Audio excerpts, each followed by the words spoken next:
শিলিগুড়ির শান্তিনগরে গৃহবধূর ঝুলন্ত দেহ উদ্ধারের ঘটনায় চাঞ্চল্য ছড়ালো এলাকায়। মৃতার নাম ভগবতী পাল।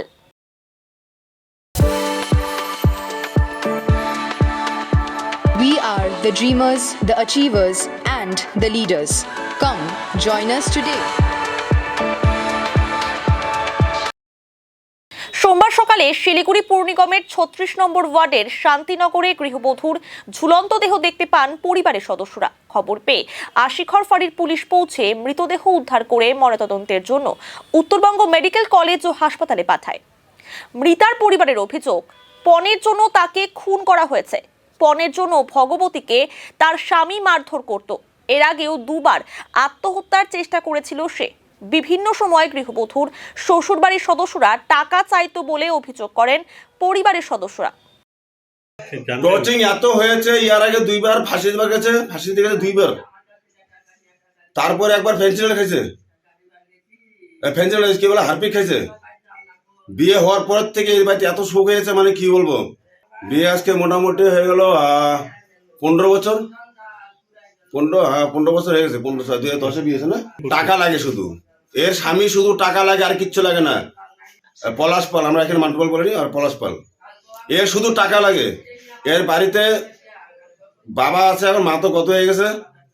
বাবা আছে, এক ভাই আছে, ভাই থাকে না বাড়িতে। এরা বাবা 3জন, মানে বাচ্চাকে 3জন ফ্যামিলি এর বাড়িতে।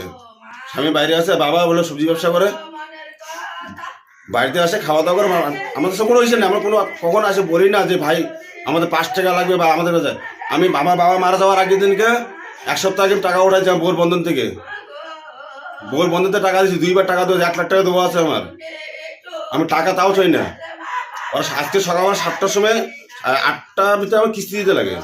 8টা, কোনো ফোন নাই, কোনো যোগাযোগ নাই। আমাকে পাশে বাড়ি খবর দিল 9টা ফোনে 9টা সামথিং খবর দিল আমার পাশে বাড়ির লোক। আমার বাড়ি তো শান্তিনগর মধ্যে শান্তিনগর দিলাম শিলবাড়ি।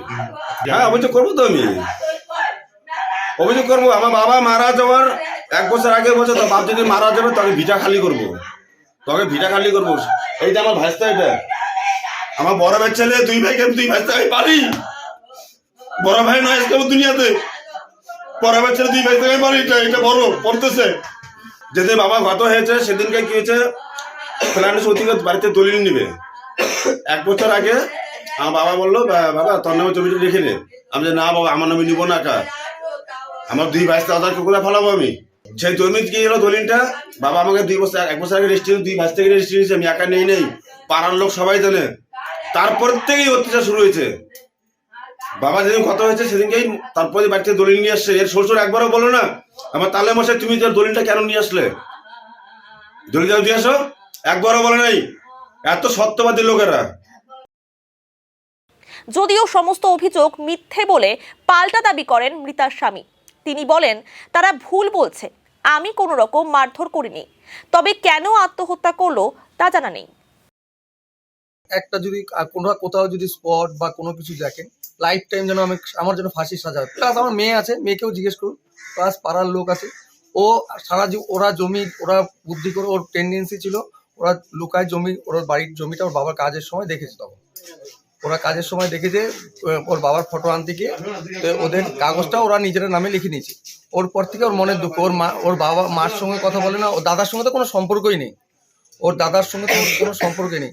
তারপরে যদি আশেপাশের লোক বা কোথাও কোনো যদি লোক দেখে আমাকে, আমার ফল্ট, আমার মেয়ে আছে 11 বছরে, সেও যদি বলে আমি ফল্ট, তাহলে ভগবান করে এতগুলো লোক আছে সবার সামনে বলছি, আমার জন্য কঠোর থেকে কঠোর শাস্তি, কারণ ফাঁসি পর্যন্ত হোক, আমার কোনো দুঃখ নেই, কোনো দুঃখ নেই, কোনো দুঃখ নেই। এগুলো লোকের গল্প। আজকে বলুন তো, আজকে এসছে আমার বাড়িতে, কবে এসছে আমার বাড়িতে লাস্ট? একবার জিজ্ঞেস করুন তো। এত বড় বড় কথা বলছে, কত বড় সুখে দুঃখে আসছে কোনোদিন? সুখে দুঃখে আসছে, সুখে দুঃখে এসছে কোনোদিন? দেখেন, এবার বলুন, আপনারাই বলুন। এবার নিচে লুকায় কাজ করি।